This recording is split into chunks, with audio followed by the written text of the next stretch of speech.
Bien, bonjour tout le monde. Merci d'être venus nombreux pour cette conférence qui s'est faite dans le cadre de Fête de la Science de cette année. La thématique générale de Fête de la Science, si vous la regardez sur les sites ou sur les affiches, c'était lutter contre les idées reçues. Un trou noir est noir, voilà une idée reçue. Mais les trous noirs étant trous blancs sont gris. Ils sont peut-être gris, ce qui est un point d'interrogation. Donc le titre de la conférence que je compte vous faire, c'est de vous parler, de se poser la question, est-ce que les trous noirs sont gris? C'est-à-dire, est-ce qu'ils ont une autre couleur que noir? Voilà. Alors, je me présente en deux mots. Godefroy Fugel, j'étais professeur de physique quand je fus actif. Maintenant que je suis un peu moins actif, je donne des conférences à l'Université Admirale, mais aussi dans d'autres cadres. Et le cadre dans lequel je donne cette conférence aujourd'hui, c'est Fête de la Science, bien entendu, mais aussi en tant que membre de l'Académie des sciences, arts et belles-lettres de Caen, qui est associée à Fête de la Science, grâce à l'entremise de Guy Cherby, qui est là, qui a fait la conférence hier, du 8 octobre, sur les univers multiples. Oui, je vous ai projeté ça tout à l'heure. Il y a encore une autre conférence qui est encore prévue le jeudi 11, je pense, ici et à la même heure, sur le réchauffement climatique, l'impact du réchauffement climatique sur les oiseaux. Celle de mercredi est malheureusement annulée. Alors, les conférences ici s'appellent dans cette bibliothèque conférence Rosalind Franklin. Je trouve que c'est vraiment une belle idée d'appeler ça Rosalind Franklin. C'est cette dame que vous voyez en haut à droite, qui est une scientifique pas tellement connue que ça, à tort, de mon point de vue. Et donc, Rosalind, voilà, j'ai effacé des choses sur Rosalind, attendez, je vais peut-être revenir. Oui, voilà. Donc, cette conférence se place dans le cadre des conférences,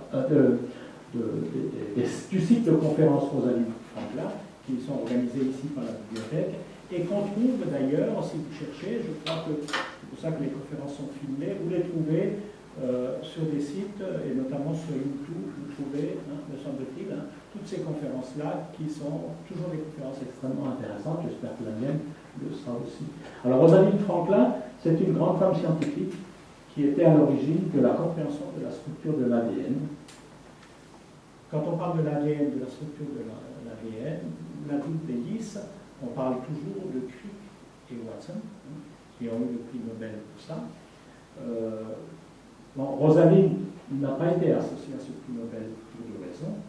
La première, c'est que quand ce prix Nobel a été distribué, a été donné à Crick et Watson, je ne me rappelle plus quelle année, elle était décédée, parce qu'elle est morte relativement jeune, entre 30 et 40, elle était décédée. Mais elle a été aussi victime, d'une certaine façon, d'une malhonnêteté, parce que le troisième lauréat du prix Nobel, c'est un certain Wilkins, qui a travaillé avec Rosalind, et il n'est pas exclu que Wilkins est un peu ouvert les tiroirs et donné ces choses-là à Crick et Watson. Ils en ont rarement, notamment lors de leur discours Nobel d'une part, et notamment dans les livres qu'ils ont écrits, Watson notamment, ils mentionnent guère Rosalind Franklin, et c'est vraiment une très grande injustice vis-à-vis de cette dame-là de ne pas la mentionner plus. En cela, je dis que c'est extrêmement, j'ai trouvé très sympathique ici que la bibliothèque appelle ces conférences Rosalind Franklin, pour, d'une certaine façon, réparer une injustice importante. Le prix Nobel, oui, 66, elle est décédée nettement. Je ne sais pas, j'ai pas mis sa date. Non, je n'ai pas mis. Voilà, vous avez ici des clichés que j'ai retrouvés. On trouve dans la littérature pas mal de choses sur Rosalind Elsie Franklin, qui était une grande dame des rayons X, qui a la première fois été cheveux. Alors, je place aussi un peu ma conférence sur les trous noirs. Notamment ce titre, les trous noirs sont-ils gris, parce que c'est une idée qui vient d'un autre scientifique qui est décédé cette année, je crois. Stephen Hawking, le 14 mars 2018, à l'âge de 76 ans. Vous avez sa photo. Vous n'avez pas pu échapper à voir de temps en temps des films ou des reportages sur Stephen Hawking. Je vais en parler un peu plus, qui était vraiment un grand spécialiste, un théoricien des singularités de l'univers et des trous noirs. Et on va regarder un peu ce que Hawking a fait là-dessus. Voilà. Alors, voilà les trous noirs, trous blancs, trous noirs, avec d'autres noms aussi, Astroclus. Le nom d'Astroclus a été donné par Laplace, notre Laplace normand. Il y a autre chose que simplement normand. Le nom de trou noir a été donné par le physicien américain John Wheeler en 1968, alors que les premières observations, je peux vous dire, enfin les premières cogitations sur le trou noir viennent de nettement avant. Alors, un peu la biographie de Stephen Hawking, donc né en 1942, mort en 2018, cette année, 76 ans. Il est né à Oxford. Galilée est mort le même jour, en 1640. Galilée, scientifique, bien sûr. Études à Oxford, puis à Cambridge, donc dans les grandes universités anglaises, les deux grandes universités anglaises. Et en 63, donc à 21 ans, il a les premiers signes d'une maladie terrible, la sclérose latérale amyotrophique, ce qu'on appelle autrement la maladie de Charcot. On lui donne 2-3 années à vivre, il vit jusqu'à l'âge de 76 ans. On ne sait pas comment, mais avec une lutte terrible pour arriver à cet âge-là. Obtention d'un doctorat en physique sur les singularités dans l'univers. Sa thèse est accessible en ligne. Vous pouvez la télécharger et la lire. C'est pas évident à lire. Je peux vous dire tout de suite, c'est un théoricien de la physique et de la relativité générale et de la mécanique quantique. Travaux avec un certain Roger Penrose, dont je parlais un petit peu, sur l'univers. Et puis, en 1974, découverte de ce qu'on appelle le rayonnement de Hawking. Ça veut dire que les trous noirs rayonnent. S'ils rayonnent, ils sont pas noirs. Ils sont donc pas blancs, mais quelque part, on va dire qu'ils sont gris. Et Hawking dit qu'il s'évapore. Mais je vais revenir là-dessus. Il devient professeur lucasien à Cambridge. C'est le poste le plus important de la physique à l'université de Cambridge. Vous savez ce que c'est l'université de Cambridge? C'est pas rien. La grande université anglaise en sciences, voire mondiale en sciences. Le poste lucasien, c'est le grand poste qu'a occupé Newton et plein d'autres grands scientifiques anglais. En 81, il dit que l'information qui tombe dans le trou noir, quand quelque chose tombe dans le trou noir, il y a des choses qui tombent dans le trou noir. L'information qui portait ces objets qui tombent dans le trou noir est perdue, est définitivement perdue. Qu'est-ce que ça veut dire l'information? C'est-à-dire c'est un objet qui était quelque chose, ce quelque chose après n'existe plus. Alors, on ne sait pas ce que ça veut dire.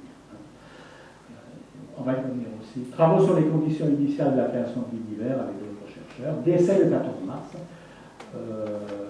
Il se trouve qu'Einstein était né le 14 mars 1962. Il y a des coïncidences assez phénoménales. L'urne de ses cendres est déposée à Westminster Abbey.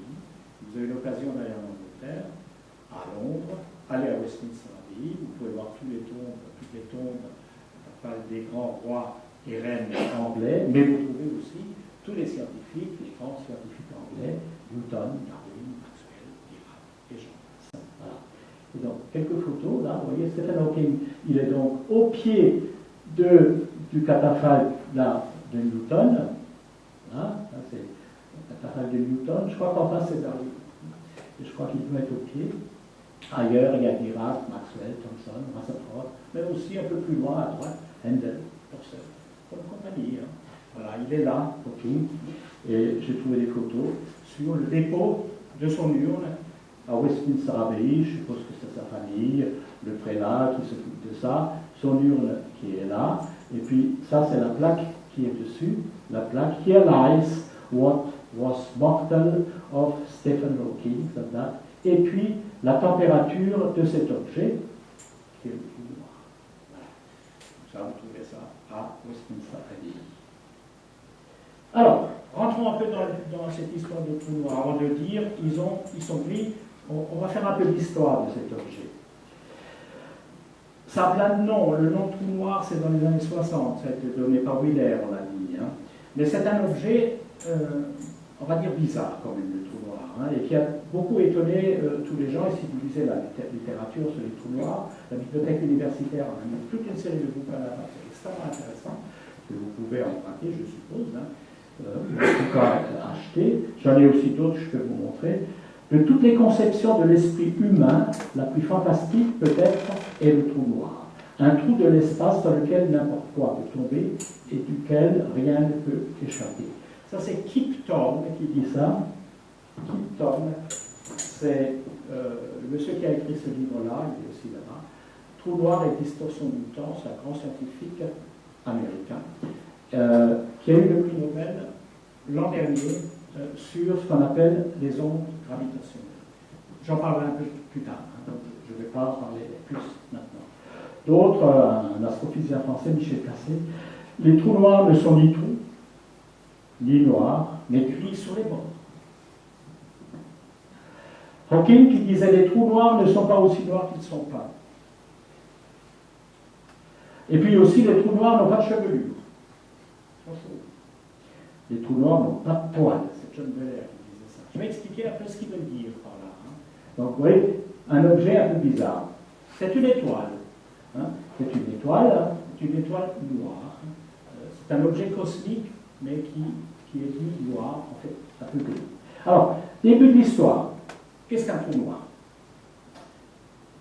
Il faut remonter à Newton on peut remonter à Newton pour dire qu'est-ce que c'est la théorie de la gravitation universelle. La théorie de la gravitation universelle, elle dit que deux corps qui ont des masses M1, M2 s'attirent par une force, s'attirent toujours par une force proportionnelle à M1 et à M2 et inversement proportionnelle au carré de la distance.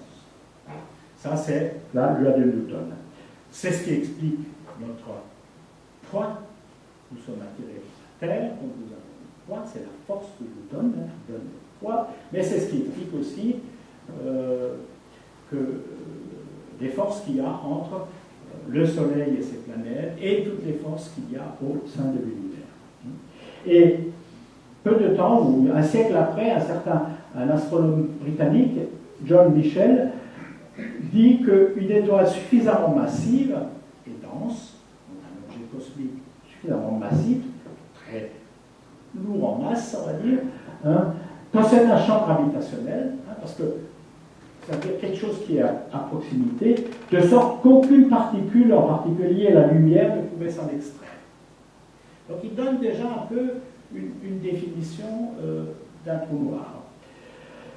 Peu de temps après, quelques dizaines d'années après, Pierre Simon de Laplace, tout le monde connaît Laplace, surtout ici en Normandie, parce que vous savez que ce monsieur, c'est un immense scientifique, on a un peu le Newton français, Laplace, né à Beaumont en Auge, sa maison existe encore, enterré quelque part du côté de Lisieux, d'ailleurs on va sauver le tombe du côté de Lisieux, Pierre Simon Laplace, mathématicien, physicien, ministre de Napoléon, très mauvais ministre, il a viré au bout d'un mois,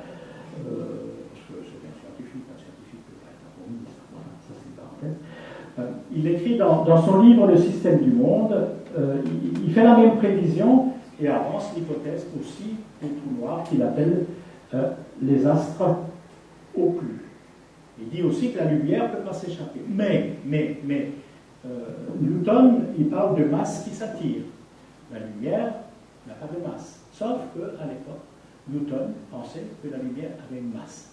Hein, que Newton a dit que les particules, que la lumière est particulière, corpusculaire, et ces corpuscules ont des masses. Donc il y a un problème, on se situe dans l'hypothèse newtonienne, qui postule le caractère donc particulier de la lumière, particules ayant des masses, ce qui est démenti plus tard, ceux qui connaissent un peu la physique, c'est démenti plus tard par la théorie de l'optique ondulatoire, dans laquelle on trouve surtout deux personnes qu'on peut citer, mais il y en a d'autres, Christian Huygens, un Hollandais qui a passé beaucoup de temps en France, et surtout, encore un Normand, Augustin Fresnel, hein, qui a vraiment fait la théorie du caractère ondulatoire de la lumière. Hein. Ondulatoire, donc pas de masse. Hein. Et donc vous voyez que ces deux définitions de Mitchell et de Laplace n'ont pas trop de sens dans la mesure où la lumière n'ayant pas de masse, pourquoi elle serait attirée à cause de la force de Newton, m1, m2, g sur m.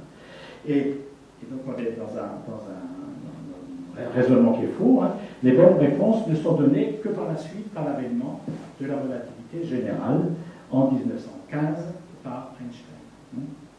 Donc, quand même, premières idées là de l'histoire des trous noirs. Donc, alors ça veut dire quoi? Bon, ça c'est un problème qui est toujours actuel. Vous voyez que pour quitter un astre, la Terre, la Lune, les cosmonautes doivent tenir compte de ça. Pour quitter un astre, il faut une certaine vitesse. Hein.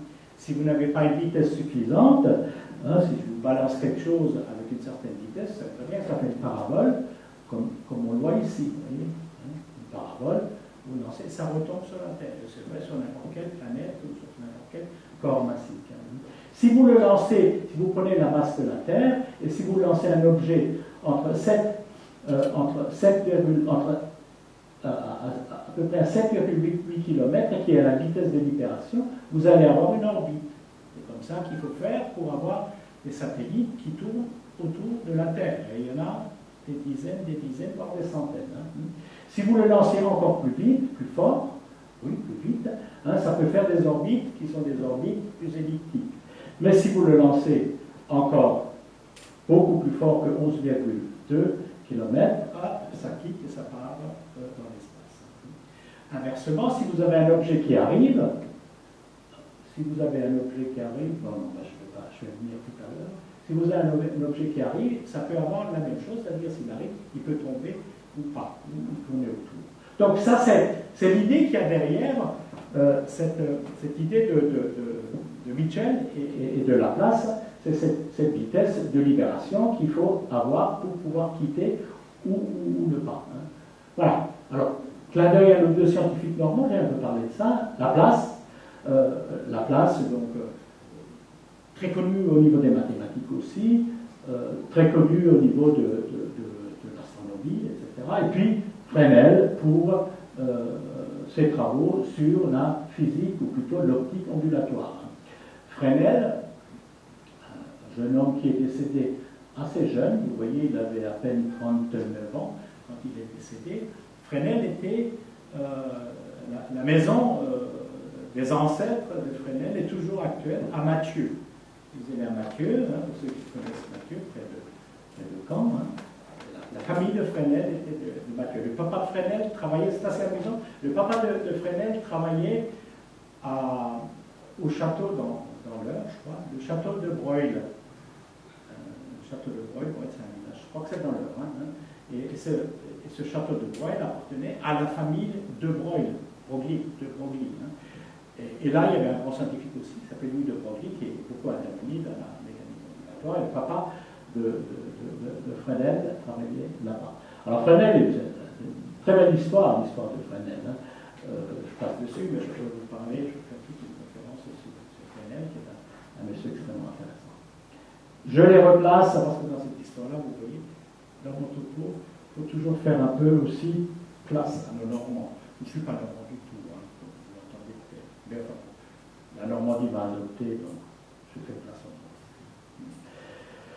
Alors, l'explication donc Newton, Michel, et enfin Newton a parlé tout noir, mais Laplace, c'était notamment pour la lumière. Pour le corps massif, oui, mais pour la lumière, ça ne tient pas. Et pourquoi? Parce que la lumière n'a pas de masse. Fresnel, il tient ça. Donc, à la fin du 19e siècle et au début du 20e siècle, apparaissent les idées de la relativité restreinte. Alors, on a trois noms qu'il faut citer: Lorentz, Henri Poincaré et bien sûr Albert Einstein. Avec ce qu'on appelle son année miraculeuse, 1905, où il fait 4 publications qui font date, sur la relativité de l'espace, etc., sur l'équivalence masse-énergie, c'est E est égal à mc2, hein, cette fameuse formule que tout le monde connaît, question sur la notion de simultanéité, bon, ça c'est tout toute la question de la relativité restreinte. Hein. Je passe dessus parce que ce n'est pas l'objet de la conférence. Et une dizaine d'années après, il réfléchit sur ce qu'on appelle la relativité généralisée, hein, qui avait quoi comme ambition dans l'esprit de Einstein. Une des ambitions était de comprendre pourquoi entre deux masses il y a des forces. D'où vient cette relation de Newton. Newton disait, bon, ben, j'ai détecté ça, je vous donne cette formule elle est juste, on sait qu'elle est juste, on va dire ça, hein. Mais tout ça vient, comment ça se fait qu'encore ici, qu'encore là, ça tire, qu'est-ce qu'il y a entre les deux, il n'y a pas de ressort, il n'y a rien du tout, etc. Tout ça vient, mystère. Hein. Et ça, Einstein veut y répondre. Et il pond ainsi, enfin c'est quand même la suite de la relativité restreinte, il pond la théorie de la relativité généralisée, qui dit quoi? Qui dit que lorsqu'on a une masse quelque part dans un espace, on va plus loin espace-temps, mais je ne rentre pas dans les détails, cette masse déforme l'espace-temps, le courbe l'espace-temps. Ça peut être représenté par ça, vous voyez. Vous avez là, en deux dimensions, un espace-temps. Axe des X, axe des Y, pour être à trois dimensions, il faut qu'on mette un axe des Z, et pour le dessin, ça c'est un peu compliqué. C'est plat, on va dire, il est plat, hein, c'est un plan, avec un axe des X, un axe des Y. Vous mettez dans cet espace une masse, boule de billard, lune, soleil, vous, moi, vous mettez une masse, cette masse déforme l'espace-temps. Vous voyez, elle est déformée. C'est comme une toile que vous tendez, vous y posez dessus une boule de billard ou une boule de pétanque, ça s'enfonce un peu, ça, l'espace est déformé. Si vous venez maintenant avec un faisceau lumineux, vous voyez, vous venez avec un faisceau lumineux, ben, dans un espace comme ici plat, le faisceau lumineux, on sait qu'il va en ligne droite. Mais dans l'espace-temps, il va aussi en ligne droite, mais les droites sont plus droites. C'est déformé. À cause des masses. Et ça, en deux mots expliqué très simplement, la théorie de la relativité générale. Les masses déforment l'espace-temps. Vous avez des masses, vous avez des poids, donc vous déformez très faiblement, mais suffisamment, puisque vous avez un poids, vous déformez très faiblement l'espace-temps autour de vous. Toute masse déforme l'espace-temps. Alors vous voyez très bien que si au lieu de prendre simplement une petite bille, je prends quelque chose de plus en plus lourd, oui, ça peut à un moment donné être tellement lourd que ça descend, et que ben, c'est presque un trou là. Alors là, on a ce qu'on appelle une singularité. Et vous voyez que quelque chose qui arrive, et ça va venir par la suite, quelque chose qui arrive, prenons par exemple une bille qui roule là, bon, elle est déformée parce qu'il y a une pente, et ça peut ressortir si la vitesse est adéquate. Mais si la vitesse n'est pas adéquate, boum, ça peut tomber dedans. C'est ça l'idée, donc l'idée de la notion de trou noir. Mais il se trouve que la lumière, qui n'a pas de masse, mais qui suit des lignes droites, qui suit ce qu'on appelle des géodésiques, elle peut tomber dedans aussi. Hein? Et donc la lumière qui arrive là, vous voyez, le faisceau lumineux, il peut tomber dedans, il va arriver à ressortir. Continuons un peu. Alors oui, la formule là-haut, c'est une des seules formules que je vous donnerai. Ça, c'est la fameuse formule Einstein de la relativité générale. Hein, bon, c'est une formule un peu compliquée, encore que, comme ça, elle n'est pas compliquée, mais on sait résoudre un certain nombre de choses. On va y arriver un petit peu. C'est donc la version relativiste, là, cette fois-ci, que je vous ai donnée de l'interprétation des trous noirs. C'est un objet cosmique qui est dû, en fait, à une singularité dans la relativité générale. Hein.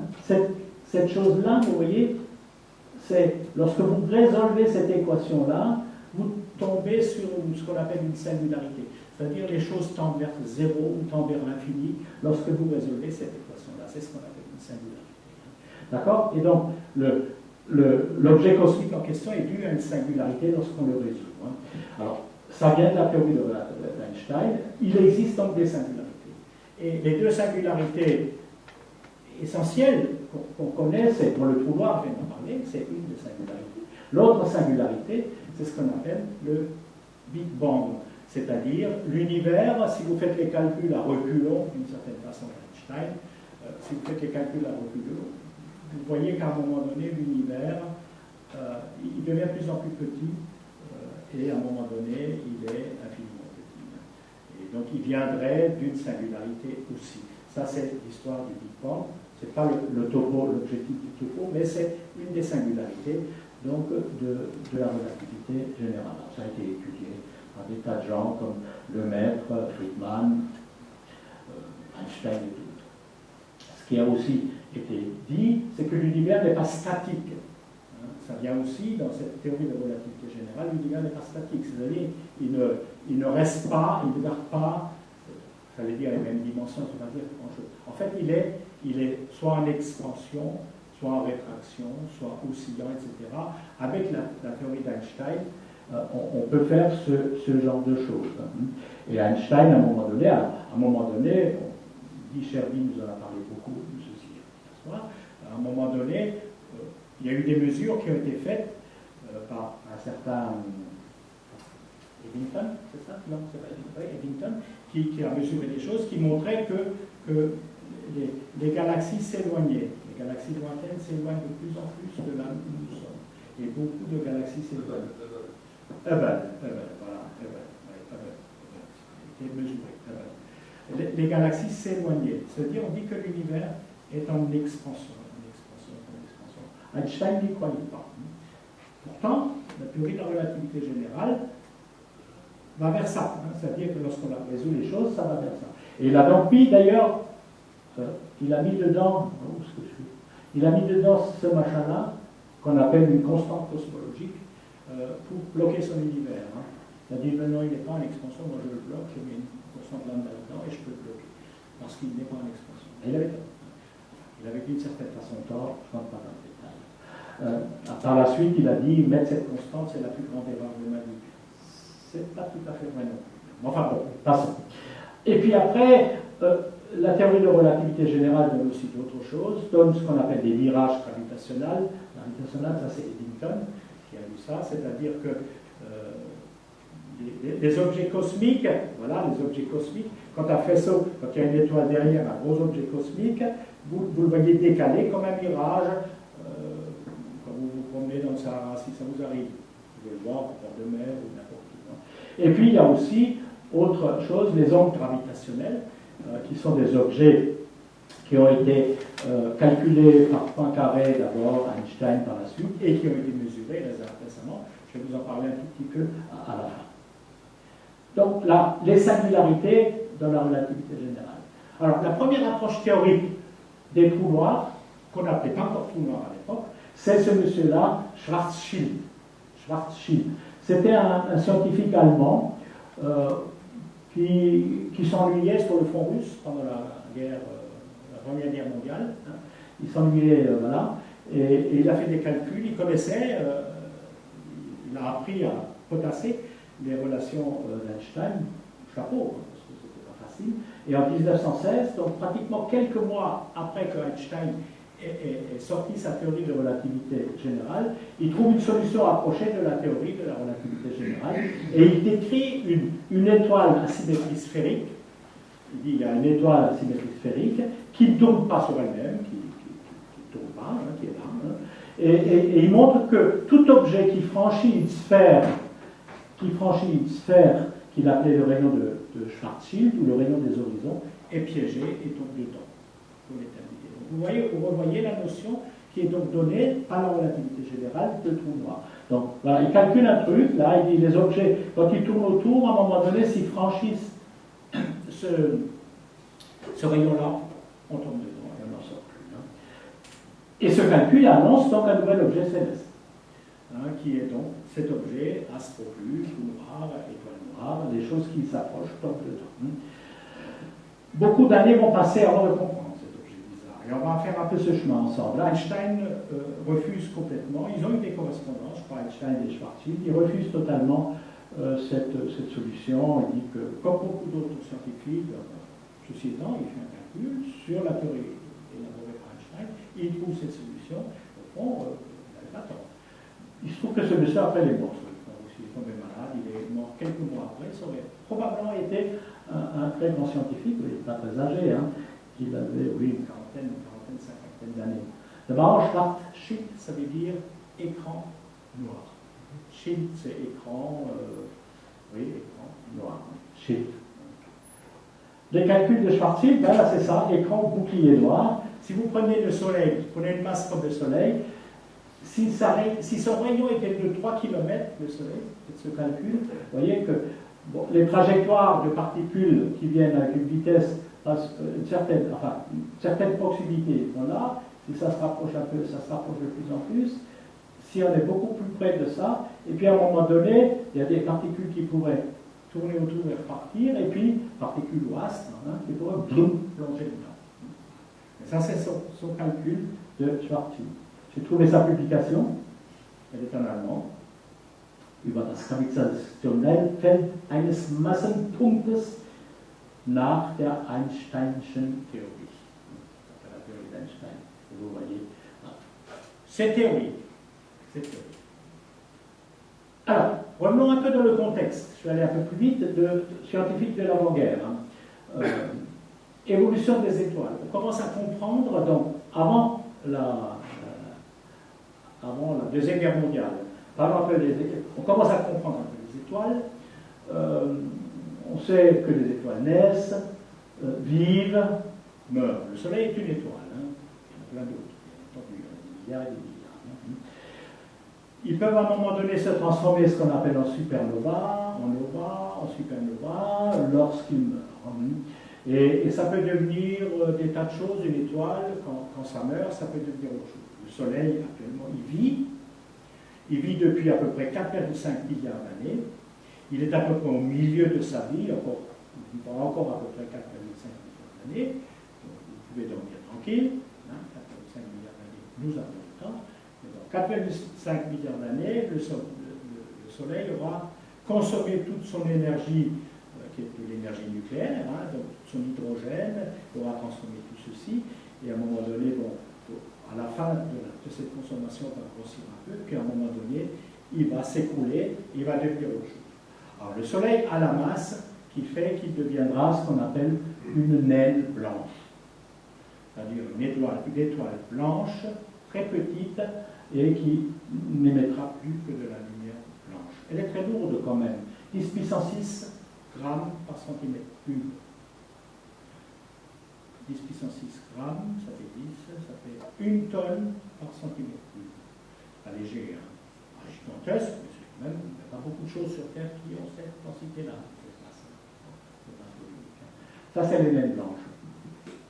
Alors, je passe un peu sur un certain Ralph Fowler, je parle dessus. Bon, un monsieur qui a joué un grand rôle, c'est ce monsieur-là, Chandrasekhar, c'est un Indien, qui a travaillé sur est-ce que tous les objets se transforment en naine blanche, le Soleil, enfin les étoiles. Il dit non, il a fait un calcul, tout ce qui est en dessous de 1,4 fois la masse du Soleil devient naine blanche. Tout ce qui est au-dessus devient autre chose. C'est ce travail de Chandrasekhar.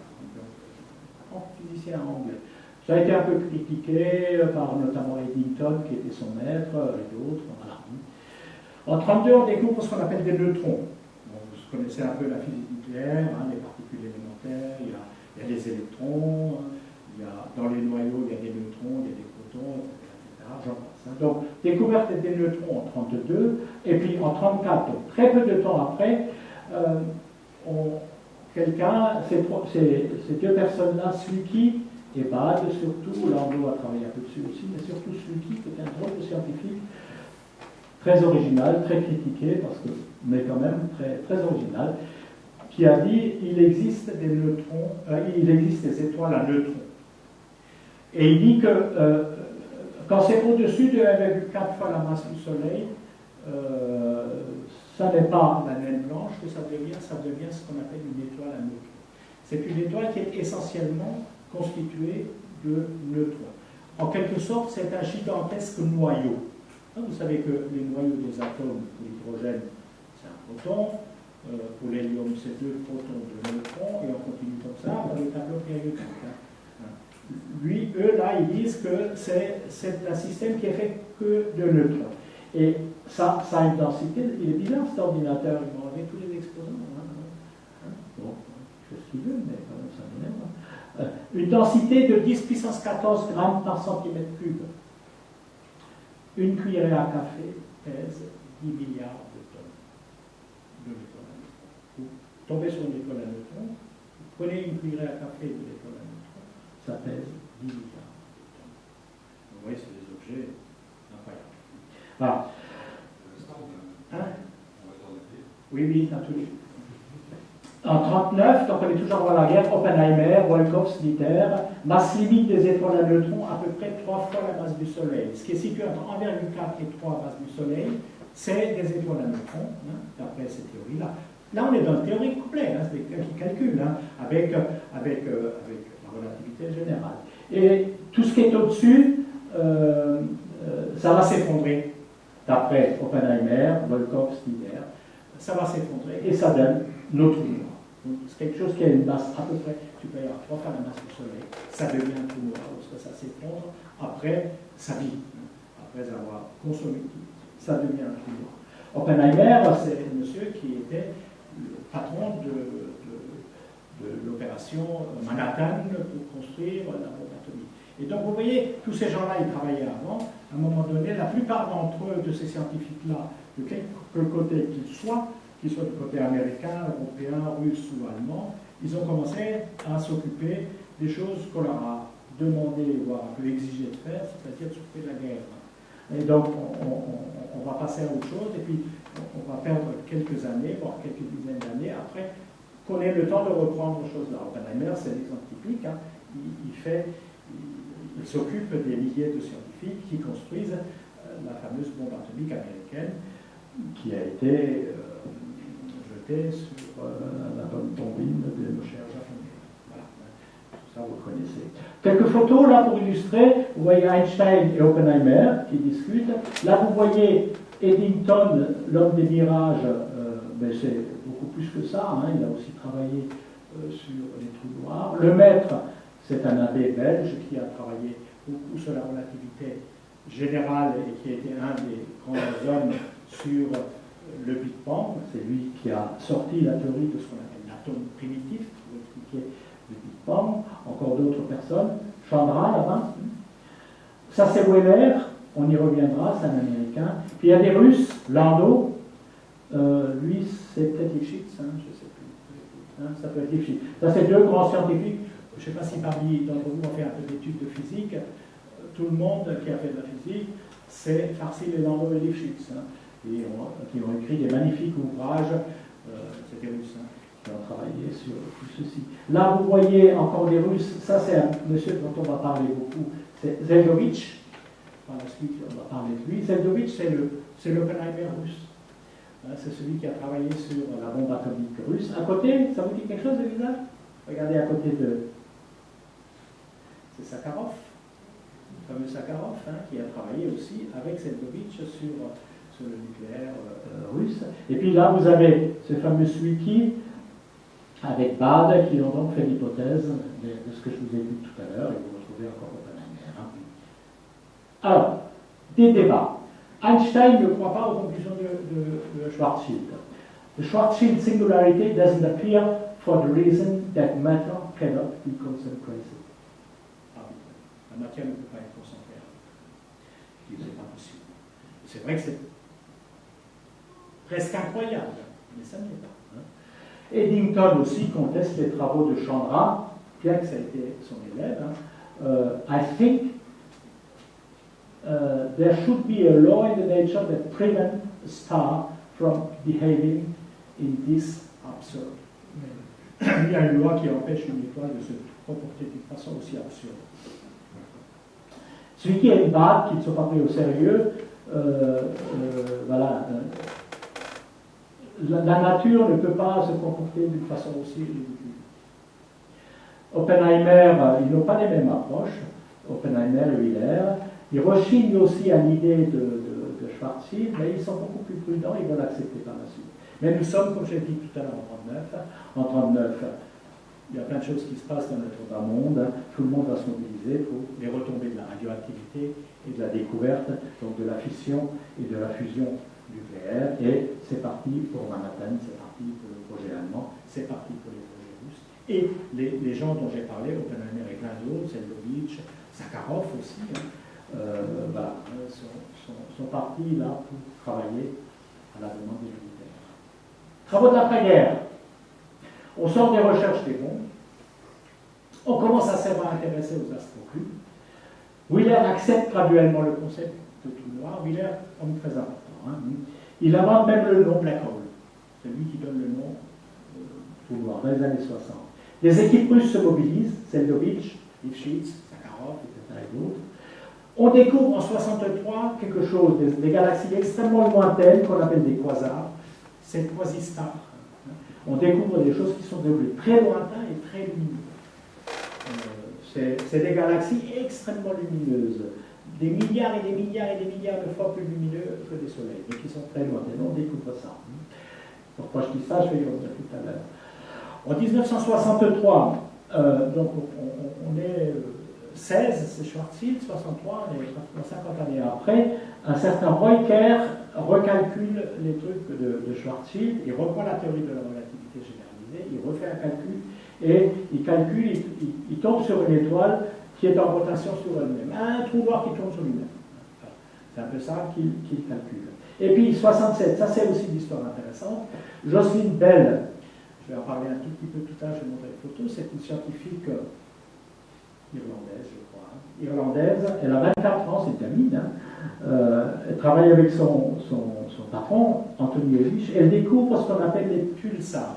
En fait, en regardant le ciel avec des télescopes, etc., elle ne cherchait pas ça, elle a vu qu'il y avait des objets qui pulsaient du rayonnement. Pom, pom, pom, pom, pom, pom, pom, pulsar, d'où le nom de pulsar. Et en fait, par la suite, on a compris que ces pulsars n'étaient rien d'autre que des étoiles à neutrons. C'est des étoiles à neutrons qui se manifestent, qu'on mesure donc comme ça. Jocelyn Bell, là, quand elle a fait ses travaux avec son antenne, là, elle discute avec Anthony Elich, son patron, lui explique ce qu'elle a vu. Elle vit encore, hein, elle est née en 1943, donc elle est relativement assez âgée que ça, on va dire. C'est une jeune, oui, elle avait 24 ans, là, vous voyez, mais elle vit encore, elle vient d'avoir un prix là récemment. Ça, c'est une photo des derniers temps. Hein. Et elle a donc découvert les étoiles à neutrons. Elle n'a pas eu le prix Nobel, c'est lui qui l'a eu. C'est normal. Ça, c'est injuste. C'est très injuste. Hein. Parce que c'est elle qui a fait le travail. Hein. Bon, on a aidé, elle là, bien sûr. Mais le prix Nobel, alors, je ne sais plus en quelle année, Guy, qui est une encyclopédie, va nous le dire. Hein. Mais c'est plus que parce que c'était son patron. À l'époque, il était extrêmement souvent même dans un couple, entre mari et femme, que la femme bosse comme une bête et le mari, lui, dit et voilà. Ça a failli se passer comme ça avec les Curie. Mais heureusement que Pierre Curie est un monsieur bien parce qu'il était protestant. Passons. Hein? Oui, c'est vrai. Principalement parce qu'elle était une femme. Oui, mais c'est encore pire. N'est-ce pas, mesdemoiselles? On est d'accord. Voilà, elle n'a pas eu le prix Nobel, elle a eu plein d'autres prix, mais c'est une deuxième très forte injustice que je vous détecte là. L'approche de Kerr, je passe. Kerr, c'est monsieur-là, on voit, il calcule les trous noirs et ils tournent sur eux-mêmes. Hein. Voilà, je passe parce qu'il faut que j'avance un peu. Donc, vous voyez, on a fait du progrès, on a trouvé un trou noir qui est statique, Schwarzschild, et un autre, en 50 ans, il y en a un qui tourne autour de lui-même. Il y a quand même beaucoup de choses qui ont été trouvées entre les deux. Je passe. Hein. Alors, je reviens un peu sur ça, ça résume un peu ce qu'on a dit jusqu'à présent. Comment se forment les étoiles? Bon, une étoile, c'est d'abord un nuage cosmique essentiellement d'hydrogène qui, par l'attraction gravitationnelle, devient une étoile plus ou moins grande, petite masse, masse moyenne, grande masse. Et puis, à un moment donné, quand il aura tout consommé, voilà, ça devient soit une naine blanche, ici on est dans le Soleil, ça devient une naine blanche, ou bien ça donne entre les deux une étoile à neutrons, un pulsar, une étoile à neutrons, ou quand c'est très massique, ça devient un trou noir. C'est les choses que je vous ai expliquées. C'est un peu le résumé de ce que je vous ai raconté. Alors, on pense qu'il y a 3 types de trous noirs. Les trous noirs stellaires, c'est ce qu'on vient de parler, ceux qui viennent, qui sont des cadavres d'étoiles. Des cadavres d'étoiles suffisamment massifs, après l'effondrement gravitationnel. C'est le premier type de trous noirs, qui viennent lorsque les objets ont des masses supérieures à 3 ou 4 fois la masse du Soleil. Il existe des trous noirs supermassifs au cœur des galaxies. On pense qu'au cœur de plus ou moins, probablement de plus en plus, on pense de plus en plus qu'au cœur de chaque galaxie, il y a un gros trou noir supermassif. Alors quand on dit supermassif, ça peut être des millions, voire des milliards de fois la masse du Soleil. Au cœur de notre galaxie Voie lactée, on est très sûr, on est presque sûr qu'il y a un gros trou noir qui s'appelle Sagittarius, quelque chose, je vais en parler un peu tout à l'heure. On ne sait pas encore vraiment quel est le processus de formation. Mais s'il y en a au cœur de chacune des galaxies, il est possible que ces objets-là aient joué un rôle dans la structuration du cosmos. Le cosmos, tel qu'il est actuellement, il est formé de galaxies, notamment. Donc, les trous noirs sont peut-être quelque chose qui, là-dedans, ont joué un rôle, tout ça, c'est des théories. Et puis, on pense qu'il y a aussi des tout petits trous noirs, on pense, ça c'est complètement théorique, qui sont des reliques et qui sont issus du début du Big Bang, qui seraient des tout petits trous noirs qui existeraient. Alors, est-ce que c'est la fameuse matière noire ou pas? Ça reste encore tout à fait spéculatif, à la fois leur existence et est-ce que ça existe encore. Quand les scientifiques ont peur que les grands accélérateurs de particules type LHC, à Genève, certains disent, tout ça, des presses un peu loufoques, disent ah, ça va créer des trous noirs, ils vont engouffrer, ces trous noirs vont nous engouffrer tous. Il y a toujours des articles, vous allez sur le net, vous trouvez plein d'articles comme ça. Ils pensent à des machins comme ça, là, qui à un moment donné aussi c'est engouffré tout. Bon, les scientifiques sérieux ont réponse à ça. Vous voulez dire? Non, et puis il y a la condition de départ qui va faire pas prendre tel ou tel scénario, c'est la masse de l'étoile. Oui, mais les supermassifs, là-haut, oui. Oui, et à partir de là, soit on va devenir une géante rouge. Oui, c'est ça, c'est ce que j'ai dit là. Et puis finalement une maison blanche. Ouais. Mais il y a la version aussi qui conduit vers les étoiles à neutrons. Oui. Les étoiles à neutrons, c'est absolument théorique. Ah bah, depuis ça, l'explication.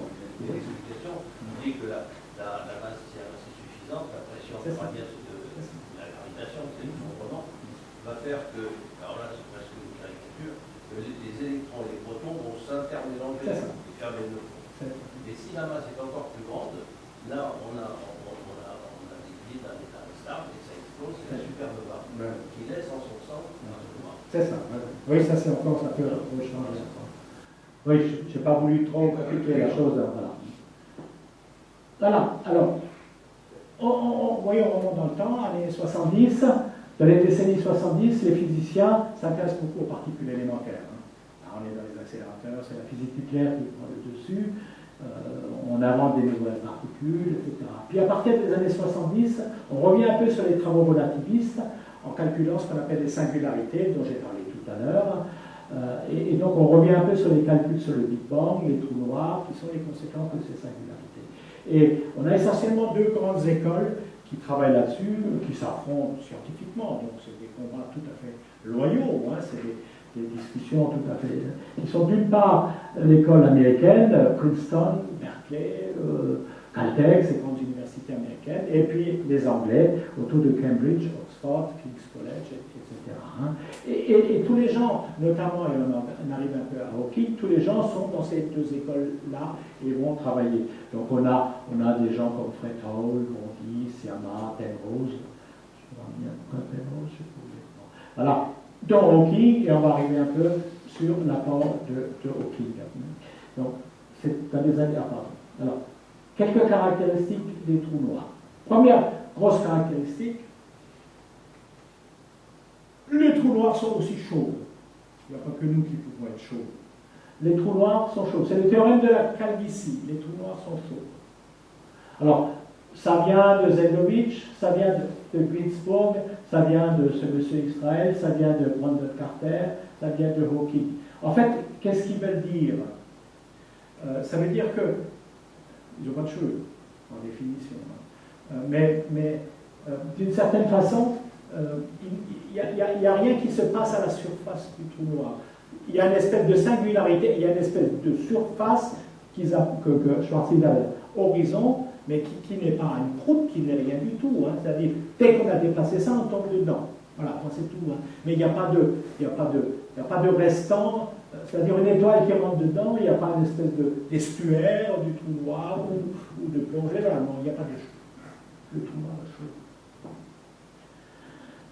Les trous noirs n'ont pas de cheveux. John Beller, hein, il ne relève strictement rien de l'étoile génitrice. L'étoile qu'il a générée, hein, parce qu'elle est une étoile. Hein. Un soleil, il n'est pas chaud, un soleil. Regardez les éruptions solaires et tout ça, il crache plein de choses. L'autre, là, hein, donc ça ne relève rien de l'étoile génitrice. Et puis c'est un astre très monotone. C'est-à-dire, d'une certaine façon, pourquoi faire compliqué quand on peut faire simple? C'est un objet très simple, un trou noir. C'est-à-dire, ça a une masse, ça a peut-être une charge électrique, et ça a un moment angulaire ou un moment cinétique, c'est-à-dire ça tourne autour de lui-même. À l'intérieur, il est chaud. Hein. Donc vous avez beau le raser, vous voyez, le monsieur qui le rase, il n'y a rien à raser. Première chose, théorème de Calvici. Après, vous avez Hawking et Penrose. Penrose, c'est toujours un monsieur très vivant, assez âgé, mais un immense scientifique. Penrose, un bouquin de lui, là, quelque part. Ah oui, ils sont là. Vous pouvez regarder. Hein. Voilà. Il vient de sortir un beau livre. Vous le connaissez, Guy? Hein, c'est un beau livre, donc ça, c'est un truc qui t'intéresse. La nouvelle physique de l'univers, mode, croyance, imaginaire. Mais c'est un livre pas facile à lire.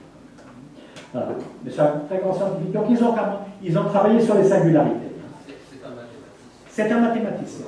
C'est un mathématicien, oui, oui. Mais tous ces gars-là sont des mathématiciens. Hein. On est dans la physique purement théorique. Hein. C'est des mathématiciens, enfin, c'est des physiciens théoriques, on va dire. Mais Penrose est aussi, en plus, très mathématicien. Théorème sur les singularités. En 1966, Hawking soutient sa thèse sur les singularités. Sa thèse, c'est Properties of an Expanding Universe. Propriété d'un univers en expansion. Qu'est-ce qu'il fait? Il travaille sur la théorie d'Einstein, mais ils font des choses là-dessus. Penrose et Hawking travaillent à la fin des années 60-70 sur la notion de singularité gravitationnelle. C'est ce qu'on a expliqué dans l'espace-temps. Les champs gravitationnels deviennent infinis, ça peut aller à des phénomènes qui reviennent un peu, mais de façon beaucoup plus détaillée mathématiquement sur le Big Bang, sur les notions, ce qu'on appelle l'inflation cosmique. Je vais y revenir un tout petit peu sur les trous noirs. Et ces recherches débouchent sur ce qu'on appelle le fameux théorème de singularité de Penrose-Hawking, qui prédit qu'il y a une singularité dans l'univers. Il réactive la notion de Big Bang comme ça. Voilà. Et ils reviennent sur toutes ces choses-là, mais vues de façon beaucoup plus précise et beaucoup plus détaillée. Hein. Et puis aussi au cœur des astres, lorsque les densités dépassent une certaine limite, donc là on est dans les trous noirs. Donc ça c'est le travail donc, de Hawking et de Penrose sur ces singularités. Hein. Bon, ça c'est l'exemple qu'on donne toujours sur le Big Bang. Nous sommes ici, hein, à 13,7 milliards d'années, vous avez des galaxies là, et si vous revenez en arrière, à un moment donné, d'après la théorie de la relativité, vous tombez là, un univers infiniment petit, infiniment grand. Il se passe peut-être des choses de l'autre côté, j'en sais rien, personne n'en sait rien. Hein.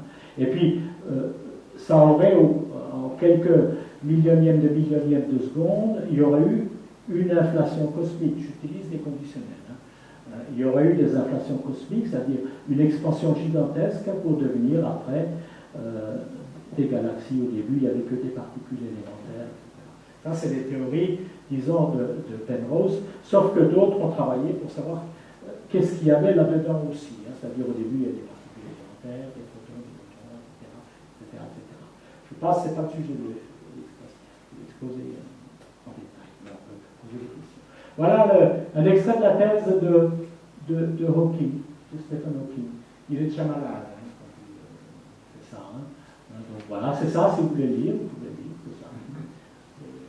150 pages comme ça. Là, c'est son directeur de thèse, Siabama, grand scientifique, et là, je ne sais pas avec qui il est, là. Il faudrait que je regarde. Je me demande si c'est pas public. Je ne sais pas. Ou Brandon, je ne sais plus. Alors, les mystérieuses propriétés quantiques du trou noir. Que fait Hawking? Il utilise la relativité générale, mais il est aussi très au courant de la mécanique quantique, la mécanique de l'infiniment petit. Et il connaît ça parfaitement. Et donc, il essaie de conjuguer un peu les deux. Et ça, c'est une fort bonne idée, hein, parce que pour savoir un peu comment ça se passe, les choses, notamment dans le couloir, ou même au début du Big Bang, on n'échappe pas à cette théorie de l'infiniment petit. Bon, il y a un monsieur qui s'appelle Bekenstein qui, lui, a émis l'hypothèse. Tout ça, c'est magnifiquement expliqué en long et en large, pour ceux qui veulent vraiment approfondir, dans le livre de Kip Thorne. Il dit que les trous noirs ont une entropie. Une entropie, c'est une propriété thermodynamique hein, qui mesure un peu l'ordre des systèmes. Hein. Un système varie, son entropie, ça devient de plus en plus désordonné, voilà, son entropie varie. Et Hawking dit aussi, suivant les idées de Bekenstein, il dit que le trou noir a une température. Il a une certaine température. S'il a une certaine température, ben c'est qu'il peut peut-être rayonner. Et son idée part de là. Hein. Donc voilà. Et donc il développe ça en utilisant relativité générale et mécanique quantique. Et il arrive à l'idée suivante. On n'est pas obligé de tout lire. Oui, je l'ai dit tout à l'heure, si vous voulez lire en détail mes diaporamas, vous m'envoyez un petit email. Je vous donnerai mon email tout à l'heure. Et puis vous le chargez sur votre ordinateur, je vous l'envoie et vous pouvez le lire tranquillement. Que dit Hawking? Prédiction 75. Il dit que les trous noirs s'évaporent. Hein. C'est un phénomène auquel, en fait, ils rayonnent. Les trous noirs ont un infime rayonnement, appelé rayonnement de Hawking, ou aussi des fois de Bekenstein-Hawking. Bekenstein, c'est celui qui a parlé de l'entropie. C'est une de ses découvertes les plus importantes. Ça veut dire que s'il rayonne, ça veut dire qu'il n'est pas noir. Donc, voilà. Donc, il y a un rayonnement qui est émis par le trou noir. Voilà. C'est un paradoxe, mais c'est résolu par Hawking et qui a montré que l'origine de ce rayonnement vient de la mécanique quantique. Alors ce rayonnement est très faible, ça n'a jamais été mesuré pour aucun trou noir, parce que les trous noirs, est-ce qu'on les voit, j'y reviendrai tout à l'heure, ça n'a jamais été mesuré. Voilà. Même, il y a des gens qui disent les trous noirs disparaissent par rayonnement, mais les rayonnements sont tellement faibles qu'il leur faudrait toute la vie de l'univers pour disparaître. Donc ça ne disparaîtra pas à cause du rayonnement de Hawking. Alors par contre, là où peut-être il y a moyen de voir s'il y a un trou noir qui rayonne, ça serait de le voir sur ces petits trous noirs primordiaux qu'on pourrait créer quelque part dans les accélérateurs. Hein. Peut-être que des scientifiques travaillent là-dessus, je ne suis pas assez au courant de ça. Hein. Voilà. Peut-être sur les petits trous noirs microscopiques qui, s'ils existent, c'est une idée théorique. Hein. Personne n'a jamais prouvé quoi que ce soit à ce niveau-là. Donc voilà, on conjugue la relativité générale, la mécanique quantique, la relativité restreinte, de la physique statistique. On dit qu'il y a une température. La température du trou noir, elle est inversement proportionnelle à la masse. S'il rayonne, sa température diminue, donc sa masse augmente. Voilà, c'est un peu tous les raisonnements de Hawking. Ça lui a été suggéré par Zeldovich, notre fameux Oppenheimer russe, hein, l'artisan de la bombe atomique russe. Hein. Il l'a rencontré. Il n'est pas d'accord avec la façon de raisonner de Zeldovich, mais il fait ses calculs et il trouve ça. C'est une de ses grandes découvertes. Jamais prouvé expérimentalement pour le moment. Mais jamais non plus démenti théoriquement par d'autres chercheurs. Hein. Donc les trous noirs brillent d'une certaine façon. Alors qu'est-ce qui se passe en fait? Ce que dit Hawking, c'est que autour du trou noir, un peu à l'extérieur, vous voyez, ça c'est l'horizon là, avant qu'on tombe dedans. Autour du trou noir, il y a du vide. Bon, il peut y avoir des particules qui tombent dedans, hein, ça c'est autre chose. Mais il y a du vide, et le vide est plein. il est plein de particules virtuelles, une paire de particules virtuelles antiparticules qui sont dans le vide. Par la force de marée du couloir, force de marée, c'est une marée, c'est-à-dire la gravitation, hein, elle peut déchirer cette particule antiparticule, et puis il y en a un, l'anti ou le vrai, qui tombe dans le trou noir, et l'autre qui s'évapore et qui donne ce rayonnement de Hawking. Hein. Donc, voilà. Et pour l'observateur extérieur, il y a une particule qui se donne, qui va et qui rayonne. Un peu ça l'idée grossière, mais derrière ça, il y a beaucoup de mécanique quantique. Oui, tu veux développer la mécanique quantique? Non. Non, on voit très bien sur ton dessin. D'abord, je te remercie de la clarté de tout ce que tu présentes. Pour des choses difficiles. On voit bien sur ce dessin pourquoi le rayonnement est plus intense quand le trou noir est de petite taille microscopique. Parce que c'est ça le. Oui, c'est ça. Oui, c'est ça. Il faut que ce soit suffisamment petit pour pouvoir rayonner. C'est ça. Alors, déjà, il y a une considération un peu primaire, dirais-je. La surface d'une sphère, c'est en pi R2, c'est en R2. Le volume d'une sphère, c'est en R3. Et si on fait le rapport surface sur volume, on trouve à peu près 1 sur R. Ça veut dire que si le rayon est petit, la surface est prépondérante par rapport au volume. Oui. Donc, pour un petit trou noir, la phénoménologie qui va se passer dans les interactions, c'est à la surface. Donc les bactéries se nourrissent par leur membrane, elles respirent et tout, alors que nous, c'est plus donc si je peux aller. Oui, vas-y. C'est bien, on est à deux à faire l'exposé. Hein. Ça passe à notre physicien. Si c'est tout petit, vraiment tout petit, là, dans la création des deux particules, il y a celle qui est, là tu les as mises bien sur le même rayon, mais qui soit légèrement en biais, vous en avez une qui soit attirée, et l'autre qui est déjà en dehors, c'est ça. qui a dépassé l'horizon. Voilà, c'est ce qu'on a là, tu vois, c'est là ici. Hein. Voilà, oui, ça. C'est là. Si c'était plus petit, on serait ici. Oui. Déjà on est d'accord. Alors bon, ça c'est une chose qui peut surprendre aussi, hein, l'exposé d'hier, ça a été un peu évoqué, vous voyez, le vide n'est pas vide, il est plein. Il y a un magnifique livre de TXT, Prim Swan qui s'appelle La plénitude du vide. Vous pouvez le lire, c'est un astrophysicien américain, je crois, mais vietnamien d'origine, qui a écrit un livre sur la plénitude du vide. Je trouve ça joli comme titre, le vide est plein. Et le vide est plein de champs, et ces champs peuvent à un moment donné donner particules et antiparticules. Vous savez ce que c'est que les antiparticules? Ça vous dit quelque chose, les antiparticules? Certains d'entre vous, deux mots. Il existe des électrons et il existe des anti-électrons, ce qu'on appelle des positrons. Découverte théorique d'abord par Paul Dirac, qui a fait des calculs de mécanique quantique et de relativité. Il a trouvé des solutions qui donnaient des électrons positifs.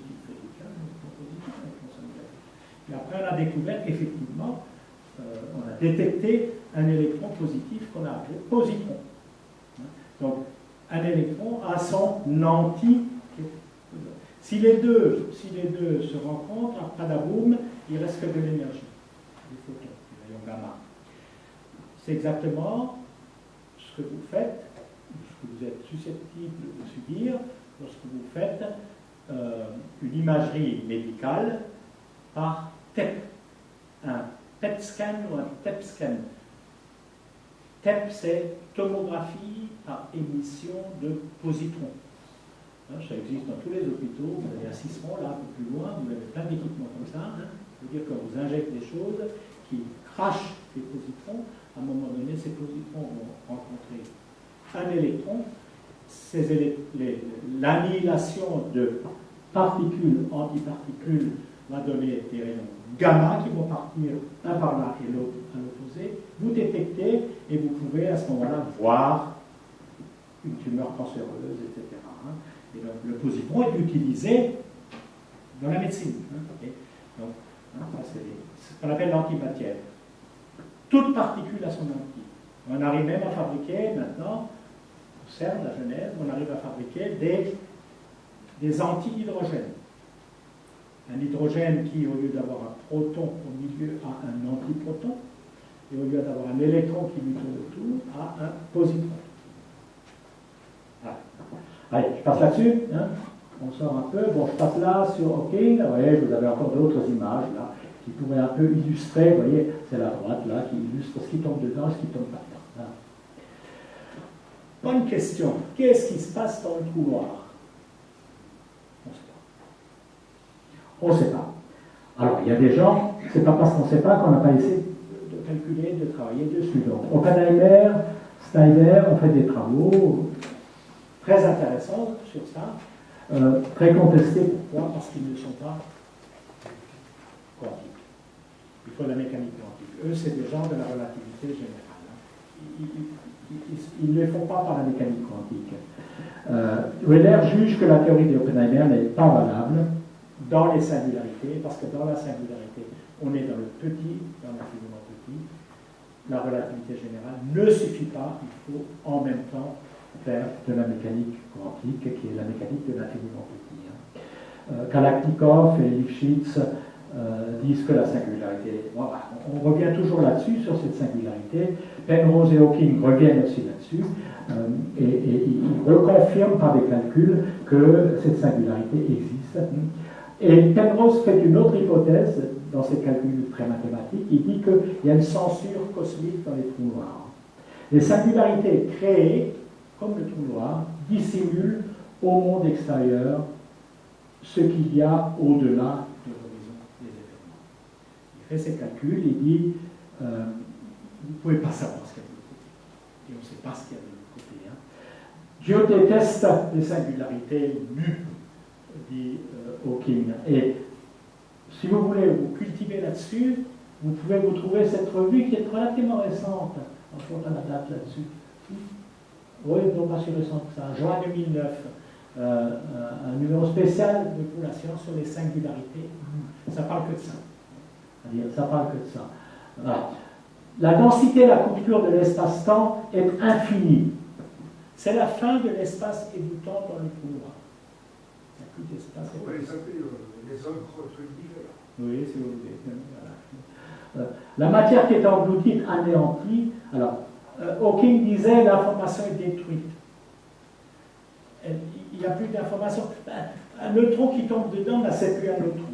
Il n'a plus les caractéristiques du neutron, ni celles du proton, on ne sait pas ce qu'il a, mais l'information est détruite. Alors, ça, c'est des choses qui ont été démenties par la suite. Voilà. L'affirmation de Hawking comme quoi la destruction est faite, d'autres le contestent, et c'est beaucoup plus récent. Hawking a fait des paris avec Susskind et d'autres scientifiques, et finalement, il est revenu un peu en arrière sur la destruction de l'information. Mais bon, on est dans les cogitations d'actuel encore. Hein, donc voilà. Peut-on voir les trous noirs? Oui, en principe, oui, hein, parce que lorsqu'il y a une caverne quelque part dans la montagne, dans un rocher, vous voyez sur un fond clair, hein, vous voyez un trou. Vous voyez une entrée d'une caverne, hein, donc, ou d'une grotte, mais en pratique, les trous noirs sont pas très grands. Ils sont plutôt petits, quelques kilomètres de diamètre, quelques dizaines de kilomètres de diamètre, donc difficile de les voir à l'œil nu. Un peu comme vous voyez mon premier transparent, vous avez toutes les étoiles, et puis à un moment donné, il y a un trou là au milieu. Donc. Mais en principe, il n'y a pas de raison. Hein.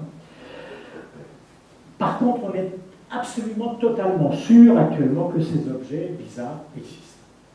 Qu'ils existent. Hein. On le doute, le scientifique ne doute plus du tout de ça. Alors, on les voit indirectement par l'attraction gravitationnelle extrêmement puissante qu'il exerce sur leur environnement. Les objets qui s'approchent d'un trou noir tournent autour. Peut-être à un moment donné, tombent dedans. Et ça, les scientifiques le détectent. Je vais donner toute une série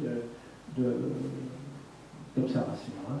Alors, la situation, évidemment, est très variable selon le type de trou noir que c'est. Hein. Celui stellaire, qui est le cadavre d'étoile, ou le massif, le supermassif. Je ne parle pas des tout petits. Hein. Alors, une récente détection des ondes gravitationnelles, hein, dont il y a un livre aussi qui est quelque part par là. Là, c'est un bouquin que je vous commanderai tout à l'heure que vous pouvez lire sur les ondes gravitationnelles, sont des observations, disons, pseudo-directes de ces trous noirs. Alors, allons-y un petit peu. Les trous noirs stellaires. Ah, ça c'est amusant. dans la nature, c'est assez bizarre d'ailleurs, les objets, dont les trous noirs stellaires sont des reliquats d'étoiles, hein, qui viennent de l'explosion d'une supernova, hein, on l'a dit un peu tout à l'heure. Souvent, ils sont organisés en système binaire. Les étoiles aiment vivre en couple. Bon, mais voilà. Souvent, ils s'acoquinent avec une autre étoile ou avec un autre objet cosmique. Alors, vous voyez, par exemple, hein, voilà, vous avez quelque chose là qui est accoquiné avec une autre étoile. Donc, souvent organisé en système binaire. Alors, ça peut être une étoile avec un trou noir, ça peut être une étoile avec une étoile à neutrons, etc. Hein. Et les deux exercent l'un sur l'autre des attractions de type gravitationnel. Hein. Et vous voyez que ça peut aller à un amour fou. C'est-à-dire, un trou noir, il peut complètement vampiriser son étoile. Il le suce complètement, il le vampirise, c'est ce que j'appelle un amour fou. Et il ne restera plus qu'un trou noir un peu plus massif, parce qu'il a bouffé l'étoile qui est à côté. Ça, c'est des choses que les gens sont pratiquement capables maintenant d'observer. Ah, il y a la galaxie d'Andromède qui est très proche de oui, qui va nous rentrer dedans. Vous absorber progressivement. Oui. Enfin, ils vont se rentrer dedans. Hein. Mais les deux trous noirs vont se confondre. Et les deux trous noirs, s'il y en a un ensemble d'Andromède, oui, il y en a le temps. Hein. Voilà. Donc ça, c'est une façon de voir les trous noirs. Alors, parce que quand ce genre de choses se passe là, oui, quand ça tourne autour, tout ça, ça émet des rayonnements qu'on arrive à mesurer. Hein. Alors ça, c'est, par exemple, le premier système binaire avec un trou noir qui a été observé, c'est dans les années 60 par un certain Riccardo Ciacconi dans je ne sais pas comment ça s'appelle la galaxie, c'est Cygnus X1, donc ils ont mesuré ça sur le Cygne, la galaxie du Cygne, enfin la constellation du Cygne, hein, c'est ça, voilà, là-dedans, à côté des étoiles, et on a mesuré ça, et il y a là un machin qui serait un trou noir observé, ou plutôt une étoile lunaire, voilà. Les trous noirs supermassifs, je passe un peu plus rapidement, c'est ces objets nichés au centre des grosses galaxies, hein, ou des galaxies, hein. Donc ces objets célestes, plusieurs millions, milliards de fois les masses du Soleil. C'est des objets, j'allais dire gigantesques, gigantesque veut dire grand. Non, c'est pas forcément grand, mais c'est très lourd, quoi. Très massif. Hein. Ça se niche au centre des galaxies. Sagittarius A étoile, le trou noir au centre de notre galaxie, est pratiquement trouvé. Hein. On essaie de plus en plus de l'observer. On exclut que toutes les galaxies soient centrées par des trous noirs supermassifs. Ce qui veut dire que probablement les trous noirs ont joué un rôle dans la structuration de l'univers, hein, pendant que ces galaxies se sont créées. Et on s'intéresse de plus en plus à ça. Alors, qu'est-ce qui se passe quand vous avez un trou noir supermassif, des milliards et des milliards de fois de masse du Soleil? Les objets qui sont à proximité et qui tournent autour, c'est un gros chaos. Hein. Vous voyez, par exemple, les orbites que vous mesurez, vous pouvez mesurer des orbites d'objets, d'étoiles, etc., autour du centre de la galaxie, et vous ne voyez pas autour de quoi il tourne. C'est probablement un immense, gigantesque trou noir. Et ça, c'est des choses que les gens sont en train de regarder, d'observer pour voir qui leur donnent des preuves que ce genre de trou noir existe. Donc ça, c'est des photos, c'est des vraies photos. Hein. La Voie lactée avec au centre ce trou noir, là, on va de plus en plus, et là on aurait notre Sagittarius A+, qui n'est pas un trou, mais autour de lui se passe plein de choses parce qu'il est en train de manger d'autres étoiles. Et ces autres étoiles, en tournant comme des bêtes autour, émettent des tas de rayonnements, notamment des rayons X, des rayons gamma, des rayons visibles, etc. Voilà, on le voit un peu mieux là à droite, Sagittarius. Et ça se voit aussi au niveau d'autres galaxies. Les orbites autour de ces trous. Bon, je passe là-dessus. Les quasars, j'en ai parlé un peu tout à l'heure. Ça, c'est cette fameuse astre qu'on voit très très très loin, les quasars, c'est des noyaux galactiques très très très loin, des milliards d'années-lumière.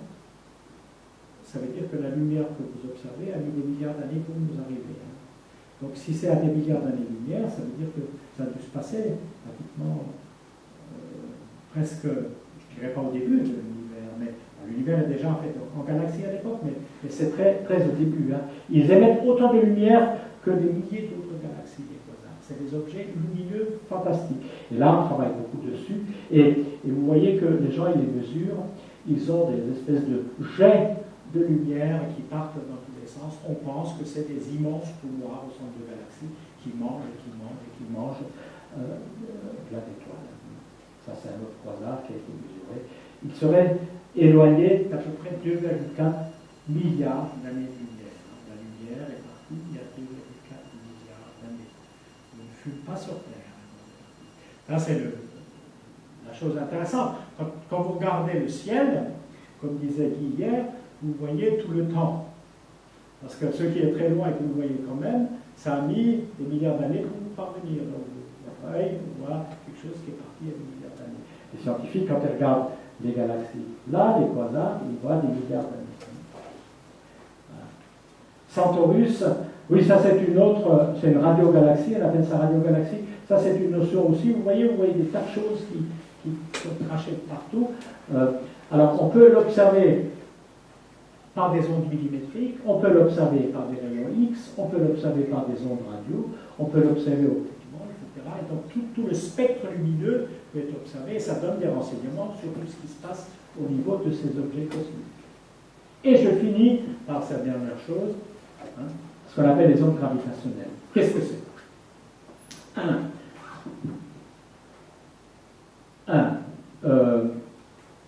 Le premier qu'on a parlé plus ou moins, c'est Poincaré, dans un de ses écrits en 1905. Il dit que les masses peuvent créer des ondes, il les appelait les ondes gravifiques, dans un de ses articles. Après Einstein, lorsqu'il a fait la théorie de la relativité générale, il a dit des masses très importantes qui vont à des vitesses très fortes, par exemple, deux objets cosmiques très lourds qui tournent l'un autour de l'autre, ça fait comme des ondes.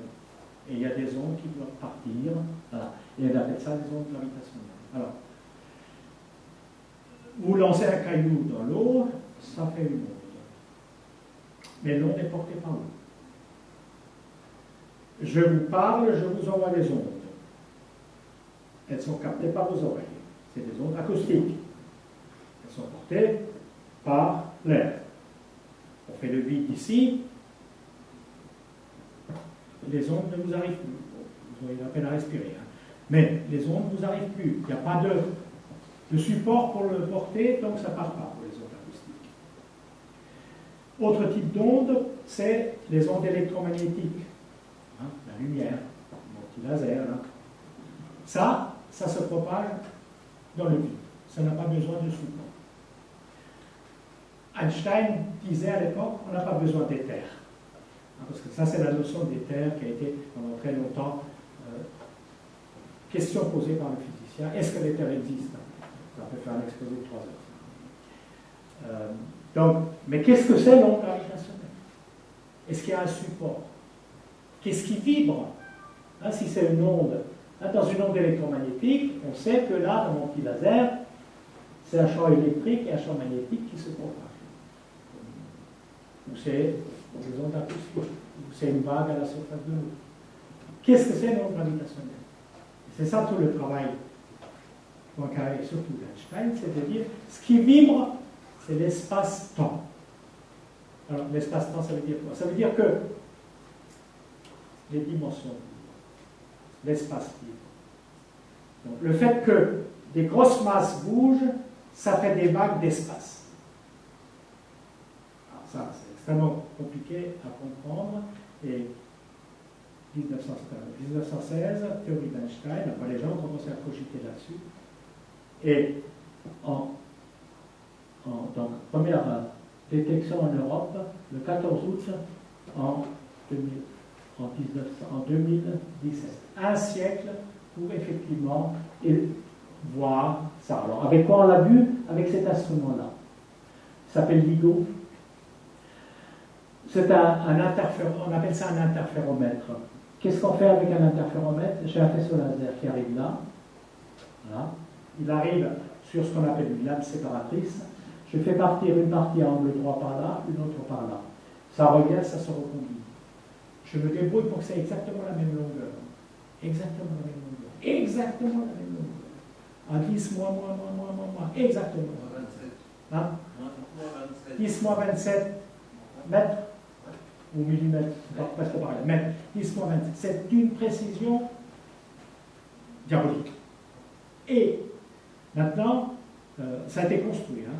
Il y en a un près de Pise, il y en a aux États-Unis. Ceux qui ont détecté cette onde gravitationnelle, il y a un an. Hein.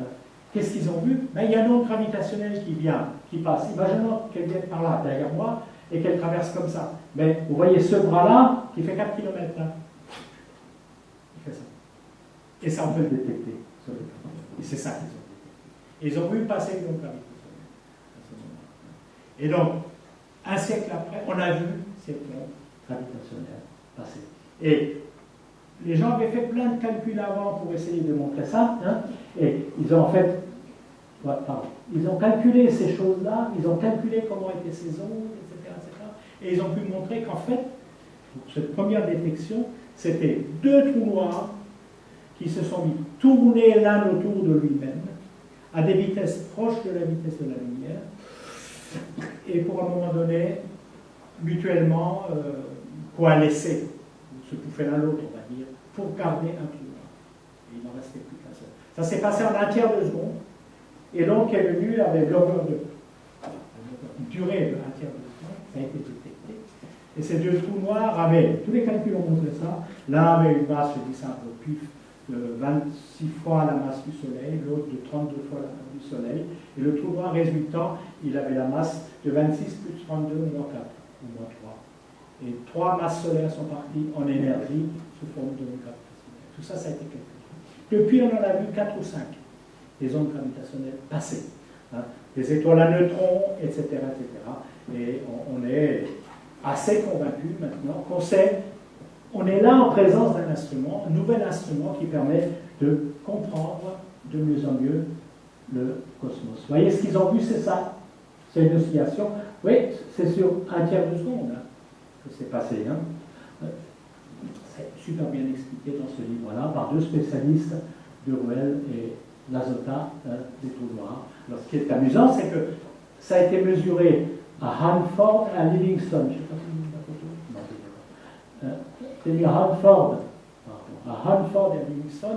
L'un, c'est dans l'État de Washington, aux États-Unis, l'autre, c'est en Floride. D'accord? Il y a une certaine distance entre les deux. Et ils ont, cette onde gravitationnelle passe à la vitesse de la lumière. Ils ont pu détecter la chose, pas tout à fait en même temps, mais presque en même temps, avec la différence de la vitesse de la lumière, due à la vitesse de la lumière. D'accord? Et donc, c'était vraiment quelque chose qui passait à la vitesse de la lumière et qui après est parti dans le vaste monde, et c'est parti il y a des milliards d'années, c'est parti de quelque part, où ces trous noirs ont fait la chose. Incroyable, quand l'on passe, même mon corps est déformé. Bien sûr, ça fait 100 ans que je te le dis, dit Albert. Revenons un peu pour finir à Hawking, notre petit gamin quand il se marie. Là, il est malade, ça commence. Il a voulu flotter. C'est un astrophysicien, c'est un homme de la relativité générale. Il a envie de s'abstraire de la gravitation, donc il est monté faire des essais dans des avions, voilà. Obama l'a décoré. Les papes, monsieur, okay. Les papes, il a vu beaucoup de papes. Ça, c'est de loin. Celui-là, comment c'est pas un Pie, ça, non? Non, c'est un Jean-Paul. Hein. C'est un Jean-Paul. Ça, c'est Jean-Paul II, non? Le polonais, lui. Hein. Carole, où est-il là? Hein? Et ça, c'est François. Vous voyez, ils l'ont tous rencontrés. Et il y a une bonne blague. Je ne sais pas si elle est vraie. Je crois que c'est Jean-Paul II. Ça peut être bon, parce qu'il avait un sens de l'humour. Polonais, hein. Polonais au sens de l'humour. Qui a dit, il est reçu par le pape au Vatican. Et le pape lui dit, nous sommes bien d'accord, monsieur l'astrophysicien. Ce qu'il y a après le Big Bang, c'est pour vous. Ce qu'il y a avant, c'est pour nous. Et je vous remercie de votre attention. Nous avons écouté rapidement. Et vous pouvez poser beaucoup de questions. Si vous voulez le diaporama, un petit mail à gqgel, orange.fr, je vous envoie mon diaporama par email, vous l'aurez sous forme PDF et vous pouvez le lire. Vous avez toute une série de livres là aussi. La bibliothèque en a mis plein à portée de main. Là, vous avez un beau livre sur Hawking, c'est celui-là. Ça, c'en est un autre de ces ouvrages. Il y en a d'autres encore, vous pouvez regarder. Ceux qui sont intéressés par l'approche philosophique des trous noirs, les idées noires de la physique. C'est un beau livre. C'est écrit par un physicien et un philosophe. Et chaque fois, ils prennent des objets noirs de la physique. Trou noir, on est un. Bien que je vous ai montré qu'il est écrit. Et c'est dit par un philosophe et un physicien. Des questions? Oui, monsieur. Les ondes gravitationnelles Oui. peuvent se transférer dans le vide également. Ah oui, ça circule dans le vide. Et ça traverse tout. Hein. Ah oui, ça a besoin de rien, ça n'a besoin que d'espace. C'est ça. Et une seconde question, le phénomène d'onde gravitationnelle est observé, je crois, le 13 septembre 2015. Oui, c'est en septembre 2015, la publication est sortie un peu après, parce que la première observation, c'est, je crois, c'est peut-être en 2015, et puis ça a été publié peut-être en 2016, ou pas, j'ai mis 2017. C'était la suite, justement. Il y en a d'autres qui ont été publiés. C'était la suite de deux trous noirs qui tournaient l'un oui, autour de l'autre avec une énorme explosion. Oui, c'est ça. Mais on a vu, il y a, je crois, actuellement, enfin, à ma connaissance, il y a eu 5 observations qui ont été faites depuis la toute première, 4 ou 5. Et les dernières, alors ça c'est intéressant, les dernières qu'on ait vues en ondes gravitationnelles, c'était des étoiles à neutrons. Il se trouve qu'avec les étoiles à neutrons, c'est intéressant parce qu'on peut aussi suivre ceci avec des télescopes et de la lumière. Et donc ceux qui ont vu les trous noirs par ondes gravitationnelles, ils ont alerté tout de suite leurs copains en disant « Vous n'avez pas vu dans vos télescopes, là-bas, là-haut, là-bas, côté droit, au-dessus de ci, parce qu'à côté de l'étoile dernière, là-bas au fond, il y a quelque chose qui s'est passé, vous n'aurez rien vu, et ça a été confirmé par des observations astronomiques visibles, gamma, enfin rayons lumineux, et qui ont prouvé que oui, il s'est passé quelque chose là-bas, exactement. Parce qu'avec les deux astronomes, les deux détecteurs, Hanford, Floride, maintenant Pease, il y en a d'autres qui sont en construction, on fait de la triangulation, ils mesurent, et ils voient exactement d'où ça vient, et par les calculs, ils arrivent à remonter aussi quand c'est parti. C'est phénoménal. Une dernière question, les trous noirs qui sont la conséquence de la disparition d'étoiles, je crois que les étoiles ont explosé. En fait, c'est un peu ce que j'ai passé rapidement et ce que Guy a repris, c'est-à-dire les étoiles. Prenons le soleil, il ne va pas devenir trou noir, il devient naine blanche. Mais un gros soleil, il consomme son hydrogène. C'est une bombe atomique tranquille, bon, c'est pas une bombe, ça fait des réactions nucléaires de fusion, et à un moment donné, il n'y aura plus d'hélium. Et donc, elle va aussi gonfler à un moment donné, puis à un moment donné, ça va s'écrouler sur elle-même, et ça explose, et c'est ce qu'on appelle des supernovas. La supernova a été observée par les Chinois dans l'année 1000, par Kepler, Tycho Brahe, ces gars-là ont observé les supernovas. Et quand on regarde la nébuleuse du Crabe, par exemple, la nébuleuse du Crabe, c'est en fait un restant de l'explosion d'une supernova. J'ai des photos, je pourrais vous les montrer, nébuleuse du Crabe, il y a une espèce de restant là, ça a explosé. Mais si vous regardez bien précisément à l'intérieur de la supernova nébuleuse du Crabe, restant, reliquat, vous trouvez une étoile à neutrons. Et les gens ont détecté à l'intérieur un pulsar, une étoile à neutrons. Et c'est vrai. Donc c'est pour ça que je disais, un trou noir, comme la naine blanche, comme l'étoile à neutrons, sont des cadavres d'étoiles ayant explosé à partir du moment où ils ont consommé toute l'énergie nucléaire qu'elle avait en elle-même. Et dans cette explosion, ils sont des métaux comme l'or, par exemple, etc., qui ne sont pas obtenus par fusion dans les étoiles. Et l'or, tout l'or, qui existe sur Terre, vient de l'explosion de supernovas. Nous venons des supernovas. Nous venons des supernovas. Tout ce dont nous sommes composés, en fait, les matériaux lourds dont nous sommes composés viennent des supernovas. Nous sommes des résidus d'étoiles. Excusez-moi, je sais du Votre question? Oui? Vous parlez du rayonnement de... Quand vous parlez du rayonnement de Hawking, vous parlez de toutes les particules virtuelles qui sont à la base dans le vide. Est-ce que du coup, quand vous parlez de matière et d'antimatière, est-ce que du coup, pour le rayonnement de Hawking, on parle d'un rayonnement de matière, justement, ou est-ce qu'on parle d'un rayonnement électromagnétique, de photons virtuels, ou qu'est-ce qui émane de ce qu'on a si on parle de... Bonne question. Ça revient au même. Ça revient au même. C'est une question de vocabulaire. C'est une question de vocabulaire entre la particule et le champ. C'est une partie de matière, donc je sais pas, quelque part, ça et un photon. On parle pas de la même chose quand même. Dans le raisonnement de Hawking, effectivement, ce que vous dites est vrai, c'est un morceau d'une particule ou d'une antiparticule, hein, virtuelle. Mais ces particules-là redisparaissent, etc. Mais quand ça redisparaît, ça donne de nouveaux rayonnements. Oui, c'est venu d'un champ oscillant, qu'on appelle une particule virtuelle. Ça devient à un moment donné de la matière et de l'antimatière, mais ça retourne à l'état de rayonnement, de photons, et c'est ça le rayonnement. Hein. C'est pour ça que je dis que c'est un peu la même chose, hein, parce que ça, c'est toute la dualité, les physiciens, c'est toute la dualité ombre-corpuscule. Et la matière, antimatière, etc., c'est en fait c'est des matières, c'est des photons dits virtuels, mais qui à un moment donné peuvent devenir matière, et cette matière peut redevenir photon. Alors on peut penser qu'on a tous notre inverse quelque part.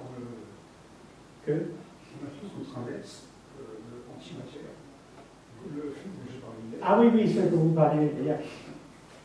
C'est pas forcément ridicule. Oui, non, mais bon. On se pose la question, est-ce que l'univers... est-ce qu'il y a de l'antimatière dans l'univers, hein? On n'en a pas vu en tant que tel vraiment, mais on peut la faire. Hein? On sait faire de l'antimatière. Hein? On sait fabriquer de l'antimatière dans les accélérateurs et fabriquer de l'antimatière. Par contre, est-ce qu'il y a, on va demander à Guy, il a parlé des univers multiples hier, des choses comme ça, y a-t-il un anti-univers? Je te pose la question. La création est un petit C. À partir d'une matière totalement absente, parce que au départ c'était uniquement magnétique, il y a la matière et une particule et son antiparticule obligatoirement pour des raisons de conservation, la charge, etc. Donc en même temps, matière antimatière. Comment se fait-il que la matière soit devenue prépondérante, et très largement prépondérante?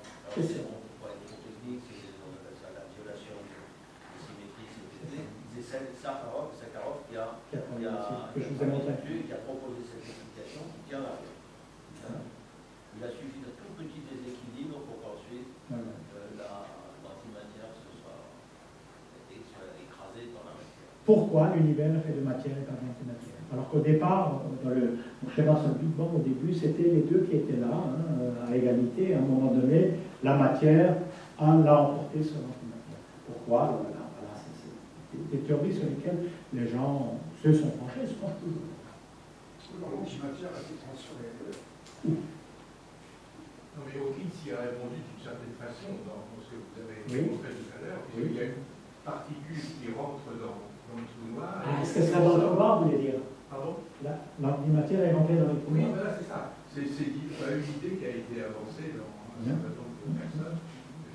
Est-ce que les trous noirs seraient le trou des antimatières? C'est une possibilité. Autre chose, dans les trous noirs, ils peuvent absorber des étoiles, une quantité d'étoiles, il y a des milliards d'étoiles. Donc il y aura une grande concentration qui créerait les produits avant le Big Bang.